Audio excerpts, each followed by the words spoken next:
Hello and welcome to a Smurpy video. Today we are looking at X-Men issue 5, and for some reason there is not a Dortmund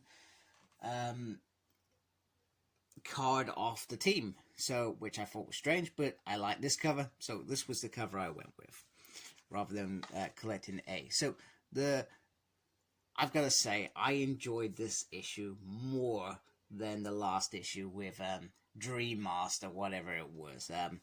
I felt like this was a little bit more driven around the team than their weird dreams. So the Reavers are back, and they've come prepared, and they have literally ranked the whole team out. The whole team except for Polaris, who is very peeved off, and she wakes. Well, not wakes. She pulls up Wolverine because the team's pretty much down. She needs something to control, and she controls metal, obviously. Mistress of magnetism. So Fearless, don't piss off Polaris. Writer is Gerry Duggan, who I am actually a really big fan of right now. I'm absolutely loving what he's doing with this X team. Xavier Pina and Z Carlos are the artists. Eric is on the letters, and VC's Clayton Cowles is the letterer, and Tom Miller is on design. I have no idea what design does. I guess it's design off how the pages look. So we go blast from the past back to the Hellfire Gala, where they are having their opportunity to say, I want to be an X-Man. And Doctor Strange finds it fascinating that they're doing this telepathic. So at this point in time, she's saying, just not me. And Jean Grey changed that around to say, just me. And then she's chosen.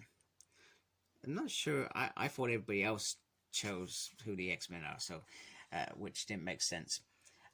So we go back to Monday, and this is a very centric story around Polaris. And we've got everything is going wrong with this reactor. And, well, it's going to go kaboom, meltdown, etc. So she uses her powers to take that up and into space, and it gets thrown into the sun. And they are on that new ship, the Proud Star, as well. So probably one of the first times we're sort of seeing that as well. And then we have this beautiful piece around, I guess, a comic called 21.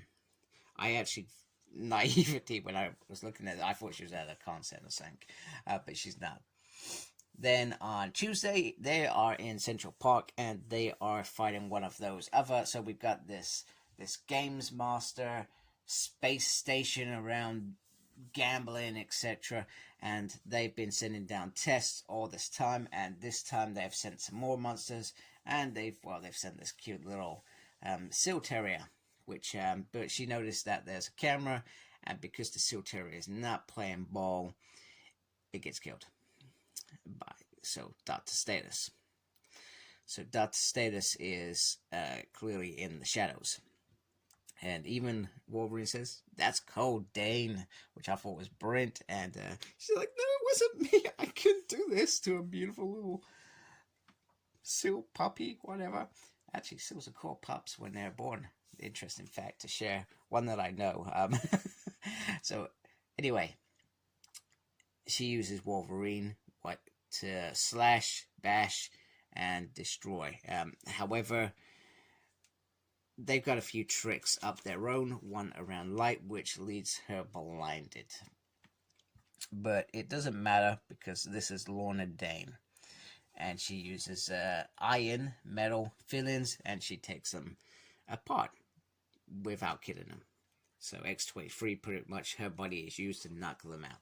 So, and she steals that dude's glasses, just for the sake of it, because he smashed up hers. So well done, you, Lorna. Pretty spot on there.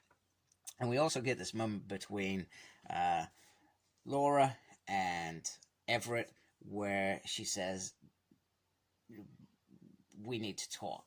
And he's like, yeah, I'm around. It's just chilled and, relaxed. So that's finally progressing in the background. What happened in their vault, their relationships, etc. Because Laura sacrificed herself. She doesn't remember anything, so perhaps she's going to finally get that from Everest with a telepath's help. So anyway, things are playing on Lorna's mind, and she wants to speak to Jean about, and it's around the lie that she wanted to be an X-Man, and she said it wasn't a lie. She said, you said just pick me because not me, if that makes sense. So because she's not one of the famous X-Men, so she's always been in the background or part of these little teams that gone on in space, etc. She was like, they're not going to pick me because I'm not one of the big guns. You're going to pick somebody like Storm, for example, because that's obvious. So she said, I picked the bit that you wanted before, that you wanted it before you started bothering it, basically. Because we all do that. We all want great things in our lives, better jobs, etc. But we're scared. We're scared that we're going to fail in them. So I like that bit. I think that was very, very perceptive and a good piece of character development with Lorna, giving her this little bit extra in this issue around her. And I hope to see more of that, because Gerry's actually very good at this. He's very good at taking this character. He clearly understands Polaris, that she would think and feel this way. So he's done a fabulous job in this issue. There's a letter to North Star. I'll be honest, I haven't read it. An open letter to all New Yorkers. I didn't read that because I couldn't be bothered, but I'll probably read it later. I'll probably read it when I start reading them on Marvel Unlimited, because that's what I usually do. Or in the bigger, when we eventually get a hardback off this series. Now, trouble is a brewing. So first of all, they're doing something really good, giving back to the community. Those that struggle or live on the streets, they're giving food back, etc. And they've got the Hellfire Gala as this is the organization. Now, Urich has asked Scott to speak privately away.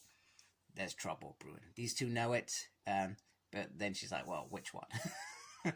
And Urich pretty much goes straight to him. He tells him he's going to write a story.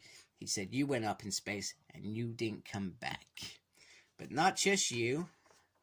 We've got Jumbo, who died way back in New X-Men, back from the dead after he killed himself on the drug kick.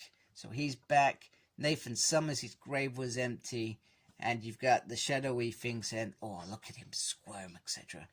So he puts his cards on the table. We know this has been brewing, and it's fantastic. I actually love Urich in this little piece. I felt like the mystery is perhaps over a little bit too quick, and I was enjoying the slow burn. I felt like there could have been a few more steps.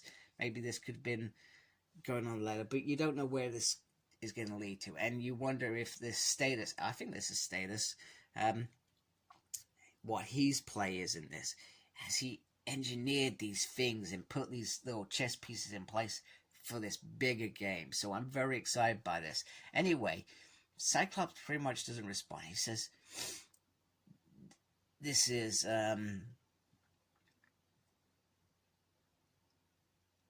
this doesn't just give you a nation, it gives you dominant. It's saying you are, it's literally like what some mutants have been calling themselves. They're gods, they're above humans, and this elevates that completely. He says he's not done writing his piece. He says, I'll give you a day to think about it, and if you want to comment, you comment on it. So brilliant, absolutely brilliant. And I'm a lot more pumped about this issue than last issue. Last issue I read it and I felt like I struggled to do the run through and give some of my comments and thoughts on it, etc. Apologies. Teenagers saying goodbye for the day, which is nice. Anyway, I hope you liked my review. If you did, or my run through, whatever you want to call it, please, I appreciate you subscribe to my channel. Thanks to all those that do. Jenny, I'm certainly looking forward to hearing your thoughts on this issue when you get if you've read it. You perhaps have already read it and just waiting for me. I always look forward to what you think as well. Take care of yourselves, everyone, and embrace geekiness. Goodbye, folks.